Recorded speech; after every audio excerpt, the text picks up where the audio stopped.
As COVID cases and deaths continue to drop in the United States, the inquiry into the origins of COVID-19 is heating up. This week, President Biden ordered a 90-day investigation into whether the virus could have come out of a lab in Wuhan, China. And we learned that several lab researchers in Wuhan were hospitalized in November 2019, earlier than Chinese officials had revealed. Joining us now, the top Republican on the House Foreign Affairs Committee, Texas Congressman Michael McCaul. Congressman, good to see you. Thanks for joining us. So you conducted your own investigation into the pandemic's origins on the House Foreign Affairs Committee, and your committee was just briefed on this last week. Based on what you've seen, do you think it's more likely than not that the coronavirus emerged naturally or from a lab accident? You know, I do think it's more likely than not it emerged out of the lab, most likely accidentally.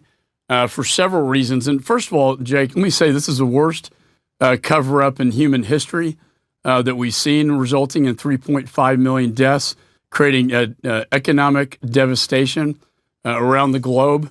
As you mentioned, though, it was just declassified that 3 of the researchers were actually hospitalized in November of 2019 with flu-like symptoms consistent with COVID. That was suppressed by the Chinese Communist Party.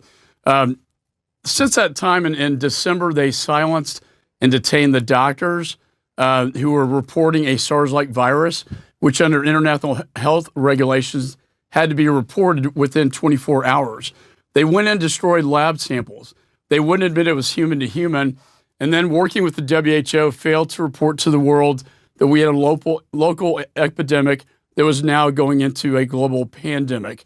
So time and time again, we're seeing this cover-up. A couple more facts here, that there were 2 State Department cables in 2018 that called into question the safety protocols at that lab.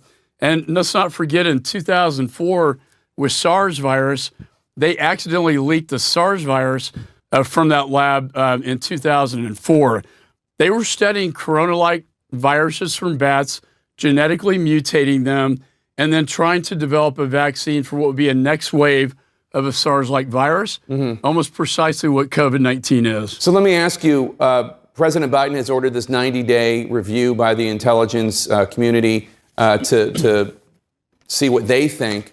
If they conclude the same thing that you have, and there's no reason to think that they wouldn't, what should the world do? What should President Biden do? Well, I'm glad the president finally has done this. It's long overdue. I think because they have destroyed everything at the lab, it could be very inconclusive.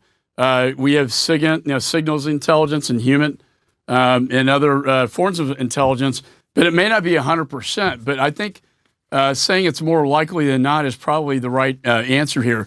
My response to this whole thing is supply chain.